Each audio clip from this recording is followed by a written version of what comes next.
நான் நினைச்சிருந்த உன்னை அங்கேயே கொண்டிருப்பேன். உன்கிட்ட கொஞ்சம் பேசணும்.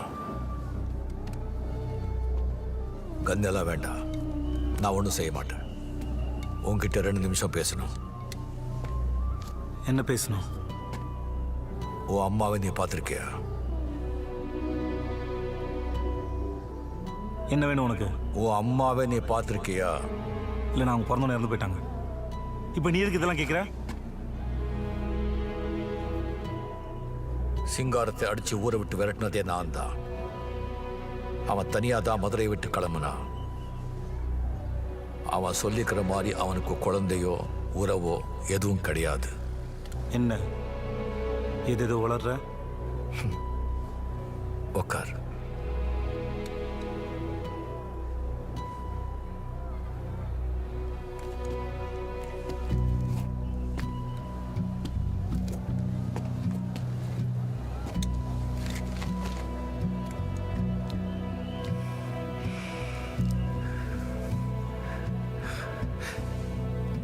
நீ என் பையன்.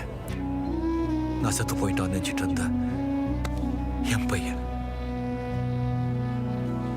உன்னை முதல் தடவையா இன்னைக்கு பார்க்கும்போது எனக்குள்ள ஏதோ செஞ்சிச்சு. உன்னை பார்த்த உடனே எனக்கு ரொம்ப பழகின, ரொம்ப பரிச்சயமான முகம் என் சர்வ ஞாபகம் வந்துச்சு. அப்புறம் உடம்புல அந்த தீக்காயத்தோட தழும்பு பார்த்த உடனே எனக்கு உறுதியாயிடுச்சு, நீ என் பையன், என் சின்ன. என்ன என்ன தீக்காயம்? இதெல்லாம் சின்ன வயசுல பட்டாசு வெடிக்கும் எம்எல்ஏ பட்டதை எங்கள் அப்பா என்கிட்ட சொல்லியிருக்காரு. சிங்கார வெடிக்க வச்ச நாட்டு வெடிகுண்டோட தழும்பு, என் மாலிகன் சிறவை பலி கொண்ட நாட்டு வெடிகுண்டோட தழும்பு என் கல்லியே இருக்கு. சின்ன வயசுல நீ தீக்காயத்தோட விழுந்து கிடந்த, நீ செத்து போயிட்டேன்னு நினைச்சேன்டா. பூங்குடியை காப்பாற்ற நான் ஓடினேன். அங்கே இருந்த சிங்காரம் உன்னை உயிரோட கொண்டு போயிருக்கா. என்னோட ஜென்ம பகை என் புள்ளைய வச்சியே தீர்த்துக்க உன்னை இத்தனை வருஷமா வளர்த்துருக்கா. ஆனா சத்தியமா சொந்த மகனா அன்பா உன்னை வளர்த்திருக்க மாட்டான். பழி வாங்கிறதுக்காகவே உன்னை பலியாட வளர்த்திருப்பான். நீ என் பிள்ளைடா, என் சின்ன. இல்ல,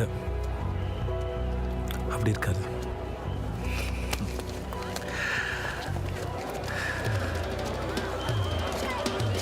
இப்போ சிங்காத்துக்கிட்ட போய் இந்த கேள்வியை கேளு. அவன் பதறுவான், போய் சொல்றேன்னு சொல்லுவான். அவன் கண்ணை பாரு, உனக்கே உண்மை புரியும். நான் பஜார் ரோட்ல இருக்க தர்மசாலையில் இருப்பேன். நீ ஜித்துவா வந்தாலும் சரி, சின்னாவா வந்தாலும் சரி, உனக்காக நான் காத்துட்டு இருப்பேன். பார்க்கலாம்.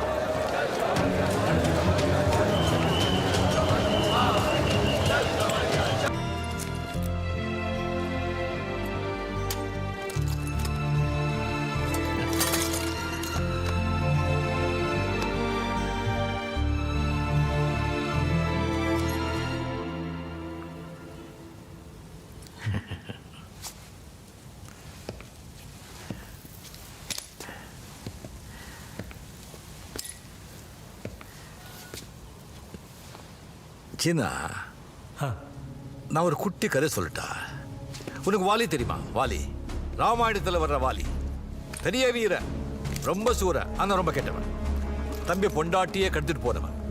அவனை யாராலையும் அழிக்க முடியாது. ஏன்னா அவனுக்கு ஒரு அபூர்வ சக்தி இருந்தது.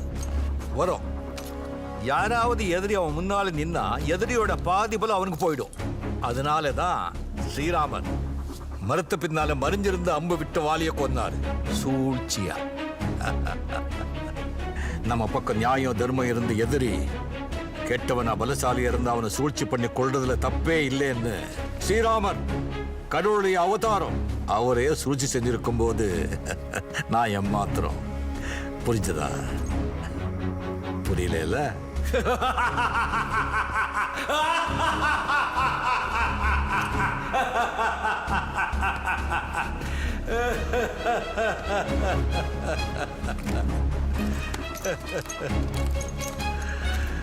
அக்கார், அக்காரு கண்ணா.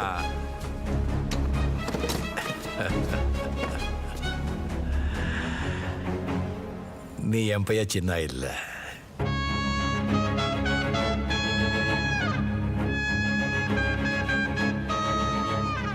சிங்காரம் வெடி வச்சதில்ல என் சின்ன துடிச்சு சத்ததை என் கண்ணால பார்த்தேன்.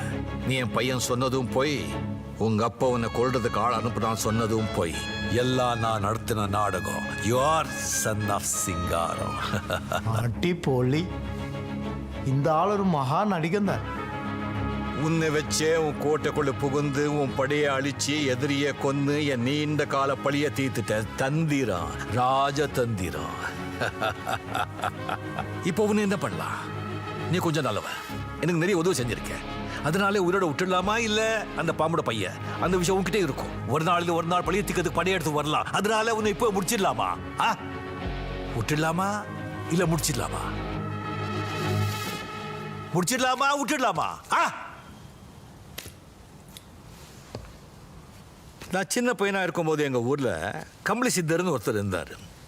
அவர் அடிக்கடி சொல்லுவார், நீ கோபமாவோ குழப்பமாவோ இருக்கும்போது உடனே முடிவெடுக்காத. உனக்கு பிடிச்ச பாட்டு போட்டு கொஞ்ச நேரம் ஜாலியாக ஆடு.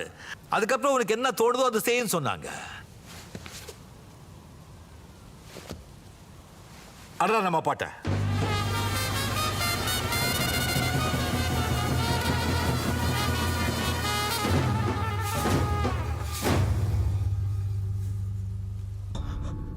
சாம போலீஸ் கிட்ட போயிடுவோமா? ஏய், போலீஸ்க்கு போகிற மேட்ரா இது? டேய், அவன் சொல்கிற பங்களா அங்கே இருக்கு. ஸ்மிதா பங்களா, அண்ணா நகர். அதை ஒரு பேய் பங்களான்னு தான் சொல்லுவாங்க. பேசாம அந்த பங்களாக்குள்ளே பூந்து பார்த்துருவோமா? அவசரப்பட்டு எதுவும் செஞ்சிடாத. அவன் சொன்னதை நீ கேட்டல. என் பொண்ணை பிடிச்சிருக்கான நித்யா தான் இவனையும் எதுவும் செஞ்சிச்சான்னு தெரியல. அப்படி என்னதான் பாவம் பண்ணணும் அந்த நித்யாசினி எனக்கு. என் பொண்ணு அன்னைக்கு அவனை முறைச்சி பார்க்கும்போது அப்படி ஒரு உக்குறோம். இன்னைக்கு வீட்டுக்கு போகும்போது கூட அவன் பயந்துட்டே தான் பார்ப்போனா. பாவம், எப்படி பேய் அரைஞ்ச மாதிரி உட்காந்துருக்கான் பாரு. இப்போ என்ன பண்ண சித்தப்பா? முதல்ல அந்த வீட்டுக்கு முன்னாடி பைக் இருக்கான்னு பாருங்க. அந்த வீட்டுக்குள்ளே போகிறத பற்றி அப்புறமா யோசிச்சு முடிவெடுப்போம். ஏய், அவன் அணுங்கிறானே, உனக்கு தெரியுமா அவளை? அவளை பற்றி என்கிட்ட நிறையா சொல்லியிருக்கான். கல்யாணம் கூட பண்ணேன்னா, கர்ப்பமாக இருக்கான்னு கூட சொன்னான். இன்றைக்கி அவனை பிடிச்சப்போ கூட என் மொபைல் வாங்கி அவளுக்கு தான் ட்ரை பண்ணான். அப்புறம் தான் ஒரு பைத்தியக்கார மாதிரி புலம்பிட்டு எங்களை அடிச்சுட்டு ஓடினான்.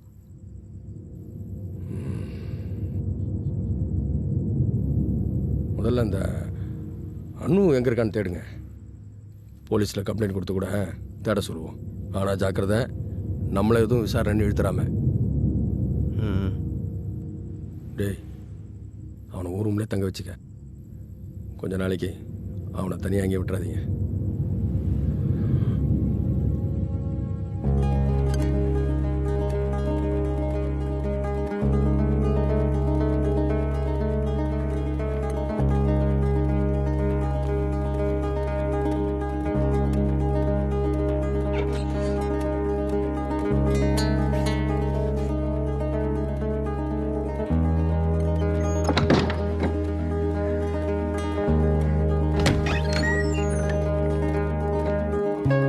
வாடா.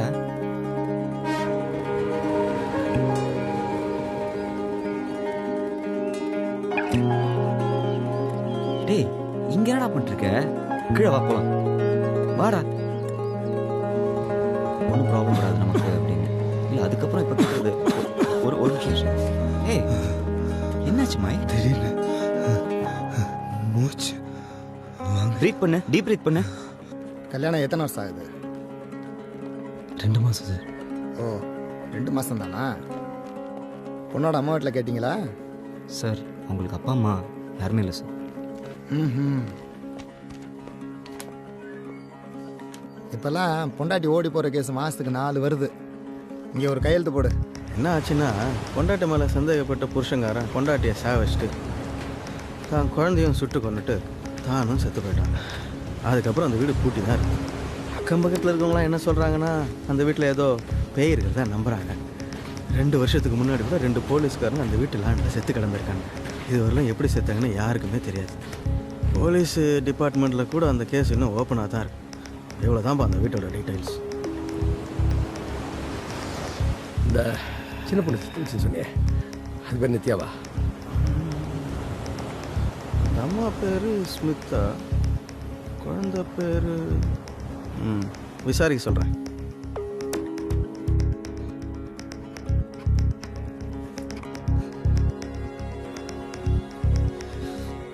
அன்றைக்கி டாக்டர் எழுதி கொடுத்தார்ல இன்ஹேலர், வீசிங் ஜாஸ்தியாகும் போது ஸ்ப்ரே பண்ணிக்கோ. எப்படி யூஸ் பண்ணணும் தெரியும்ல? தெரியும். தேங்க்ஸ். சரி, நான் குளிச்சுட்டு வரேன். இந்த வீட்டு வாட்ச்மேன் சரியான குடிகார பையன் சார். அவன் தான் அவுட் ஹவுஸ் அவங்களுக்கு வாடகை விட்டுருக்குறான். மைக்கேல் தம்பி தான் அப்பப்போ அங்கிட்ட இங்கிட்ட வந்துட்டு போயிட்டு இருக்கோம். அந்த பொண்ணை நான் அவ்வளோதான் பார்த்துருக்கேன். 2 பேர் மதுரையில் அனாத ஆசிரமத்தில் தான் வளர்ந்துருக்காங்க. அவன்கிட்ட கேட்டதுக்கு 5 வருஷத்துக்கு முன்னாடி ஆசிரமத்துலேருந்து வந்துட்டாங்களாம். அவன் கல்யாணம் பண்ணது கூட ஆசிரமத்தில் யாருக்கும் தெரியாதான். காலேஜில் விசாரித்தேன். 2 மாதத்துக்கு முன்னாடி அரியர்ஸ் அப்ளிகேஷன் வாங்குறதுக்காக வந்தாலாம். அதுக்கப்புறமேல எந்த கான்டாக்டுமே இல்லையா. தெளிவாக ஒன்றும் தெரியல. குழு எதுவும் கிடைக்கலன்னு வையி, விசாரிக்கிற விதமே தனியாக இருக்கும். இந்த பயலே அவளை கொண்டு போச்சிருந்தானா? சார், இப்படிப்பட்ட பையன் இல்லை சார்.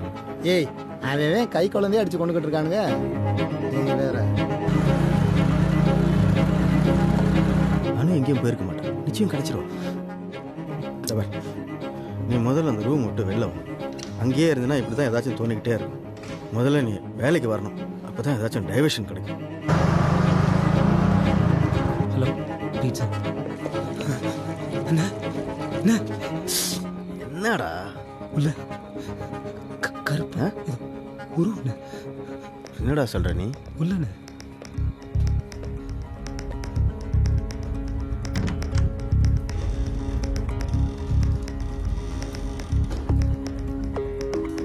யாருமே இல்லையாடா? ஓ போடா. அன்னைக்கு இந்த கொட்டியோக்கம் டெலிவரி போனல ஒரு 10:30க்கு. அப்போது திடீர்னு ஒரு மாதிரி காற்றடிச்சது. எனக்குள்ளே என்னமோ போன மாதிரி ஒரு மாதிரி வாட. அப்படியே பயந்துட்டு, தயவு செஞ்சு லேட் நைட்டாக பாண்டி அனுப்புறீங்களா?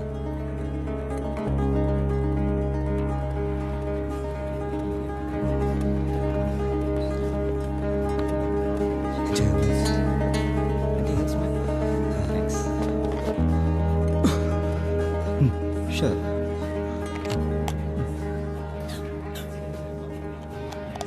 மைக் ஓகே தானே?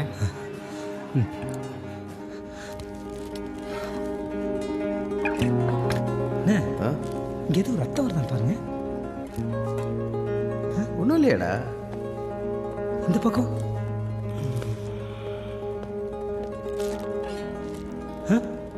நிஜமாலுமே ஒன்றும் இல்லைடா. ஒன்றும் இல்லையா?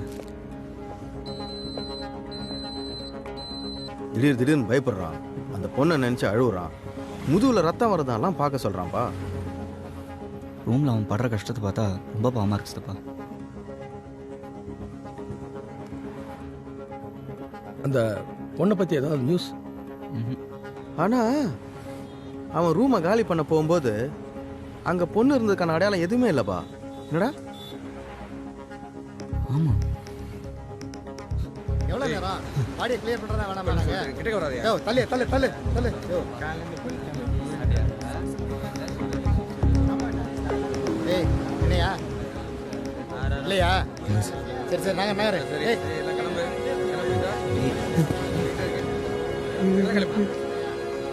அழாதடா, அதான் அவங்க இல்லை. பிரியமா,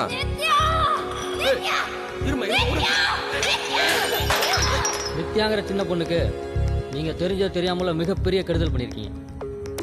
அவளோட ஆவிதான் உங்களை பழி வாங்கணுங்கிறதுக்காக ரத்த வெறி பிடிச்சி ரொம்ப உக்கிரமாக தாண்டவம் ஆடிட்டு இருக்கு. இது வரைக்கும் நடந்தது, இப்போ நடந்துகிட்டு இருக்கிறது எல்லாமே அவளோட ஆட்டம் தான். அவளோட இடத்துக்கு உங்களை வரவழைக்கிறதுக்காக அவள் ஆடுற ஆட்டம். அந்த ஆண்டவனோட அருளோட முறைப்படி அந்த ஆவியை அடக்கணும். இல்லைன்னா இதே மாதிரி துர் சம்பவங்கள் தொடர்ந்து நடந்துக்கிட்டு தான் இருக்கும். அவ்வளோ ஏன் துர் மரணமே கூட நிகழலாம். நீங்கள் சரின்னு சொன்னீங்கன்னா நமக்கு தெரிஞ்ச மலையாள மாந்திரிகர் ஒருத்தர் இருக்கார். ஆவி அடக்கிறதுல அவர் ஸ்பெஷலிஸ்ட். அவரை வரவழைச்சி வர்ற பௌர்ணமிக்கு நல்ல ஒரு பூஜை பண்ணிடுவோம். அன்றைக்கி ஆர்டர் வந்து இந்த ஏரியாவில் தான். ஆனால் ஆர்டர் வந்த வீட்டுக்கு நான் போகல. அவன் சொன்ன மாதிரி பைக் இந்த வீட்டு வாசலில் தான் கிடந்துச்சு. அப்போ சொல்கிற மாதிரி பேக் இது உள்ளதாக இருக்கும். பேசாமல் இப்போ உள்ள போய் எடுத்துருவோமா?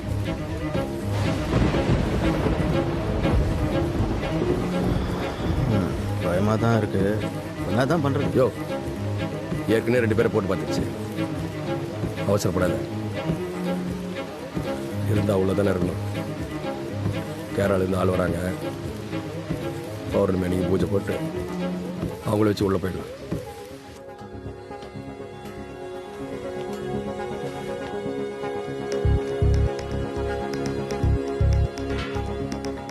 அவனுக்கு பேயெல்லாம் ஒன்றும் பிடிக்கல, பொய் சொல்கிற மாதிரியும் தெரியல.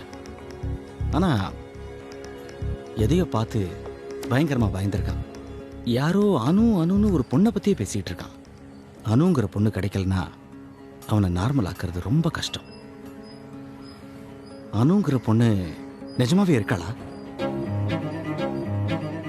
நீங்கள் யாராவது பார்த்துருக்கீங்களா? ஏன் சார்? அந்த பொண்ணே ஒரு கற்பனையாக இருக்கலாம், அமானுஷ்யமாகவும் இருக்கலாம்.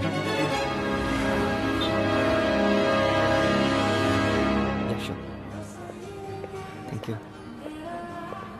ஏய் மைக், ஹோம் டெலிவரி குயிக்கா.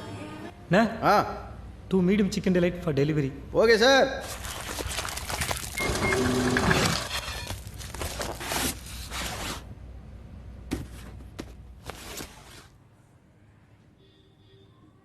மைக்கேல், சார் உட்காரு. எப்படி இருக்க? நல்லா இருக்கேன் சார். என்ன டெலிவரியா? ஆமாம் சார், இப்போலாம் தைரியமாக போயிட்டு வரியா? போயிடுறேன் சார். ஆனால் 8 மணிக்கு மேலே எங்கேயும் போகிறதில்ல சார். ம். அன்றைக்கி ஒரு நாள் ரோட்டில் போயிட்டு இருக்கும்போது ஒரு மாதிரி காற்றடிச்சிது. எனக்குள்ளே என்னமோ இறங்கின மாதிரி ஒரு மாதிரி வாடை. இந்தா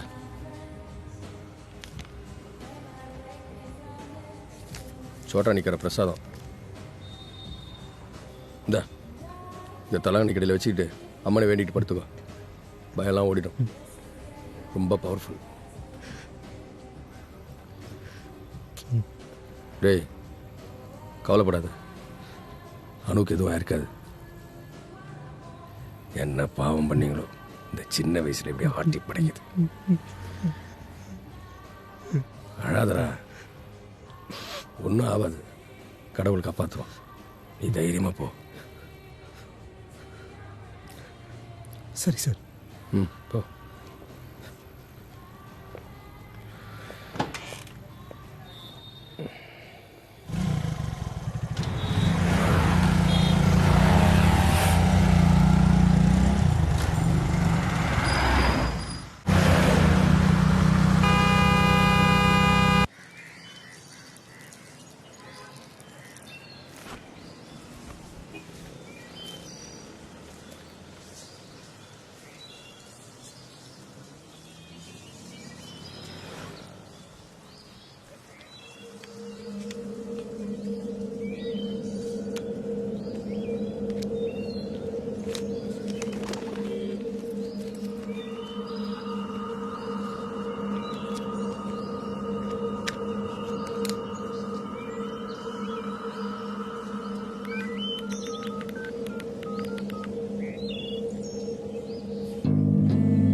சேஃப் தானே? நல்லா இருக்கேன். நீ எப்படி இருக்க? ஒரு வாரமா நீ கால் பண்ணுவேன்னு காத்து கிடந்த தலையே வெடிக்கிற மாதிரி இருக்கு. ஏண்டா ஏன் கால் பண்ண? எனக்கும் அப்படி தானே இருக்கு. நினைச்சோட பேசாம இருக்க சிச்சுவேஷன்.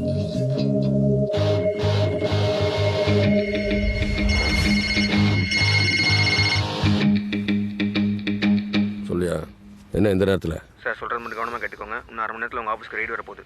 பொருளை மட்டும் உடனே தயவுசெய்து பறிக்கிறீங்க. என்னடா இப்போ வந்து சொல்கிறேன்? டேய், லீகல் தான் சொன்னேன். சார் நம்ம விஷயத்தில் அப்புறம் பேசிக்கலாம். முதல்ல பொருளை மட்டும் உடனே படுக்குங்க. இன்னொரு விஷயம், ஆஃபீஸை விட்டு வெளில போக மட்டும் ட்ரை பண்ணாதீங்க சார். ஆள் வாட்ச் பண்ணிட்டு இருக்கலாம். டேய், நான் ஹலோ